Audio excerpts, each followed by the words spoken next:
ನನಗೆ ಪ್ರೀತಿಯಿಂದ ಸಪೋರ್ಟ್ ಮಾಡ್ತಿರೋ ನನ್ನ ಅಣ್ಣ ತಮ್ಮಂದಿರಿಗೆ ಹಾಗೂ ನನ್ನ ಅಕ್ಕ ತಂಗಿಯರಿಗೆ ತುಂಬ ಧನ್ಯವಾದಗಳು.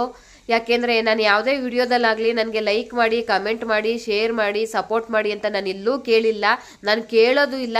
ಆದರೂ ನಿಮ್ಮ ಪ್ರೀತಿಯಿಂದ ನೀವು ಲೈಕು ಕಮೆಂಟ್ ಎಲ್ಲ ಮಾಡ್ತೀರಾ. ಇನ್ನೊಂದು ವಿಷಯ ಏನಂದರೆ, ನೀವು ಮಾಡೋ ಲೈಕಿಂದ ಆಗಲಿ ಕಮೆಂಟಿಂದ ಆಗಲಿ ನನಗೆ ಯಾವುದೇ ದುಡ್ಡು ಬರಲ್ಲ. ನಾನು ದುಡ್ಡುಗೋಸ್ಕರ ವಿಡಿಯೋ ಮಾಡಲ್ಲ, ನನ್ನ ಖುಷಿಗೋಸ್ಕರ ಅಷ್ಟೇ ನಾನು ಮಾಡೋದು. ನಾನು ವಿಡಿಯೋ ಮಾಡ್ತೀನಿ ಅಂತ ಎಲ್ಲೆಲ್ಲ ಹೋಗಿ ಕೆಟ್ಟದಾಗೆಲ್ಲ ಮಾತಾಡ್ಕೊಂಡು, ಕೆಟ್ಟದಾಗೆಲ್ಲ ಬಟ್ಟೆ ಹಾಕ್ಕೊಂಡು, ಮನೆ ಬಿಟ್ಟು ಮಠ ಬಿಟ್ಟು ನಾನು ವಿಡಿಯೋ ಮಾಡಲ್ಲ. ನನ್ನ ಮನೆಯವ್ರ ಪರ್ಮಿಷನ್ ತೊಗೊಂಡು ನಾನು ಕೆಲಸ ಮಾಡಿಕೊಂಡು, ನನ್ನ ಮಕ್ಕಳು ಕಾಲೇಜಲ್ಲಿ ರ್ಯಾಂಕು ಓದಿಸ್ಕೊಂಡು ಖುಷಿಗೆ ರೀಲ್ಸ್ ಮಾಡ್ತೀನಿ. ನನ್ನ ವಾಯ್ಸ್ ಹೆಂಗಾಯ್ತೋ, ನನ್ನ ಫೇಸ್ ಹಂಗಾಯ್ತೋ ಹಂಗೆ ರೀಲ್ಸ್ ಬರುತ್ತೆ. ಅದರಿಂದ ನಂದೇನು ತಪ್ಪು? ನಾನು ಹೇಳೋದಿಷ್ಟೇ, ನೀವು ಯಾವ ಲೈಕು ಕಮೆಂಟು ಮಾಡಬೇಡಿ, ನೀವು ಹಾಗೆ ನೋಡಿ, ಆಗಿಲ್ಲ ಅಂದರೆ ಮುಂದೆ ಹೋಗಿ. ಇನ್ನು ಬ್ಯಾಡ್ ಕಮೆಂಟ್ ಮಾಡೋ ಲುಚ್ಚ ನನ್ನ ಮಕ್ಳಿಗೆಲ್ಲ ಒಂದು ಮಾತು, ಸುಳೆ ನನ್ನ ಮಕ್ಳ, ಇವಾಗ ಹೇಳಲ್ಲ, ಎದುರುಗಡೆ ಹೇಳ್ತೀನಿ ಕೇಳ್ರಲ್ಲೇ. ಇಷ್ಟು ಲೈಕ್ ಇಷ್ಟು ಕಮೆಂಟ್ ಮಾಡಿದಿರಲ್ಲ ಅಲ್ಕ ನನ್ನ ಮಕ್ಳ, ನಾನು ಕೇಳಿದ್ನೇನೋ ನನಗೆ ಲೈಕ್ ಮಾಡ್ರಿ ಕಮೆಂಟ್ ಮಾಡ್ರಿ ಅಂತ. ನನ್ಗೂ 1.5 ಲಕ್ಷ ಜನ ಇದಾರೆ ಕಣ್ರೋ, ನನ್ನ ಅಣ್ಣ ತಮ್ಮದಿರು, ನನ್ನ ಅಕ್ಕ ತಂಗಿದಿರು ನನ್ನ ಪ್ರೊಫೈಲ್ ಅಲ್ಲಿ. ಅಷ್ಟು ಸಾಕು, ಬೇಕಿದ್ದವ್ರು ಮಾಡ್ತಾರೆ, ಬೇರೆದವ್ರು ಬಿಡ್ತಾರೆ. ನಿಮ್ಮನ್ ಯಾವ ನನ್ನ ಮಗ ಕೇಳೋದು ತಳ ಇಲ್ಲ ಬುಡ ಇಲ್ಲ. ಸುವರ್ ನನ್ನ ಮಕ್ಳ ಇನ್ಬಾಕ್ಸಿಗೆ ಬಂದ್ಬಿಡ್ತಾರೆ, ಅಲ್ಲಿ ರಿಪ್ಲೈ ಕೊಟ್ಟಿದ್ದಾನೆ ಕಮೆಂಟ್ ಬಾಕ್ಸಿಗೆ ಬಂದ್ಬಿಡ್ತಾರೆ. ಅಂದಿ ನನ್ನ ಮಕ್ಳ, ನಾಯಿ ನನ್ನ ಮಕ್ಳ, ಗೂಬೆ ನನ್ನ ಮಕ್ಳ, ನನ್ನ ಕೈಗೆ ಸಿಕ್ಕ್ರಿ ನನ್ನ ಮಕ್ಳ, ನೀವು ಕೆರಕ್ ಕಿತ್ತೋಂಗ್ ಹೊಡಿತೀನಿ.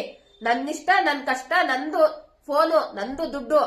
ಇನ್ನೊಂದ್ಸಲಿ ನನಗೇನ ಕಮೆಂಟ್ ಮಾಡ್ರಿ ಸುವರ್ ನನ್ನ ಮಕ್ಳ, ಕಮೆಂಟ್ ಮಾಡೋ ಬದಲು ಅಡ್ರೆಸ್ ಫೋನ್ ನಂಬರ್ ಹಾಕಿ ನಿಮ್ದ ಗಂಡಸ್ತಾನ, ಅವಾಗ ನೋಡ್ತೀನಿ. ನಿಮ್ ಜನ್ಮಕ್ಕೆ ಇಷ್ಟು ಬೆಂಕಿ ಅಕ್ಕ. ನನ್ಗೂ ಬರ್ತದೆ ಕಣ್ರಲ್ಲೇ ಮಾತಾಡಕ್ಕೆಲೆ. ನೀವ್ ಮಾಡೋ ಕಮೆಂಟ್ಸ್ ನನ್ ಎಕ್ಕಡಕ್ ಸಮಾನ ಕಣ್ರಲ್ಲೇ. ಬ್ಯಾಡ್ ಕಮೆಂಟರ್ಸ್, ನೀವ್ ಮಾಡೋ ಕಮೆಂಟ್ ನನ್ ಎಕ್ಕಡಕ್ ಸಮಾನ. ನಿಮ್ ಕಮೆಂಟ್ ಇಂದ ನನ್ಗೇನು ತಾಗೋದು ಇಲ್ಲ, ನನ್ಗೇನು ಬರೋದು ಇಲ್ಲ. ಬೊಗ್ಳು ಕಂಡ್ ಸಾಯ್ತೀರಾ, ಬೊಗ್ಳು ಕಂಡ್ ಸತ್ತೋಗ್ಬಿಡ್ರಿ. ಸುವ ನನ್ ಮಕ್ಳ ತಳ ಇರಲ್ಲ, ಬುರ ಇರಲ್ಲ, ಎಲ್ ಕುಂತಿರ್ತೀರ, ಏನ್ ತಿಂತಿರ್ತೀರ, ಯೋನ್ನೆ ತಿಂತಿರ್ತೀರ, ಅನ್ನನೆ ತಿಂತಿರ್ತೀರ, ಯಾವ್ದು ಗೊತ್ತಾಗಲ್ಲ. ನಾನು ಅಂದ್ರೆ ಎಲ್ಲಾರ ಮುಂದೆ ಬಂದು ಪಬ್ಲಿಕ್ ಅಲ್ಲಿ ಫೋನ್ ಅಲ್ಲಿ ಬರ್ತೀನಿ. ಯಾಕೊತ್ತಾ ನಾನು ಕರೆಕ್ಟ್ ಆಗಿದ್ದೀನಿ. ನೀವು ಗಾಂಡ ನನ್ ಮಕ್ಳು ಪ್ರೊಫೈಲ್ ಅಲ್ಲಿ ಒಂದು ಫೋಟೋ ಇರಲ್ಲ, ಡಿಪಿಲ್ ಒಂದು ಫೋಟೋ ಇರಲ್ಲ, ಎಂತದ್ದು ಇರಲ್ಲ. ಮರೇಲೆಲ್ಲ ಮೂಲೆ ಕುತ್ಕೊಂಡು ಸುವರ್ ನನ್ ಮಕ್ಳು ಕಮೆಂಟ್ ಮಾಡ್ತಾ ಇರ್ತೀರಾ. ನಿಮ್ಮಂತವ್ರಿಗೆಲ್ಲ ಎದ್ರಕೊಂಡು ನಾನು ವಿಡಿಯೋ ಮಾಡಕ್ ಬಿಡ್ಲಾ? ವಿಡಿಯೋ ನನ್ನ ಇಷ್ಟ, ನನ್ ಖುಷಿ, ನನ್ ಮನೆ ಪರ್ಮಿಷನ್ ತಗೊಂಡಿದೀನಿ. ನನ್ಗೆ ಹೆಂಗ್ ಮಕ್ಕ ಹಂಗ್ ಮಾಡ್ಕಂತೀನಿ. ತಪ್ಪು ಮಾಡ್ತೀನೋ ಮಾಡಲ್ವ ಅನ್ನೋದು ನೋಡೋರಿಗೆ ಗೊತ್ತಿರ್ತದೆ. ಎದುರುಗಡೆ ನೋಡ್ತಾರಲ್ಲ ಅವ್ರಿಗೆ. ನಿಮ್ಮಂತ ನನ್ ಮಕ್ಳಿಗೆಲ್ಲ ಹೇಳ್ಬೇಕಾಗಿಲ್ಲ. ಹಂಗೂ ನೀವು ತಿರ್ಗಾ ಇದಕ್ಕೂ ಮಾಡ್ತೀರಂತ ಗೊತ್ತು, ಮಾಡಿ ಸಾಯಿರಲೇ. ಎಲ್ಲರೂ ನೋಡ್ ಸಾಯ್ಲಿ, ಎಲ್ಲರೂ ಕಂಟೆಂಟ್ ನೋಡಿದ್ರೆ ದರಿದ್ರ ನನ್ ಮಕ್ಳು ನೀವು ಕಮೆಂಟ್ ನೋಡ್ಕೊಂಡು ಕಮೆಂಟ್ ಮಾಡಕ್ಕೆ ಅಂತಾನೆ ಹುಟ್ಟಿರ್ತೀರಾ. ಇಂಥವ್ರಿಗೆ ಏನ್ ಹೇಳಕ್ಕಾಗತ್ತೆ ಮೂರ್ನ ಬಿಟ್ಟಿರೋರ್ಗೆ.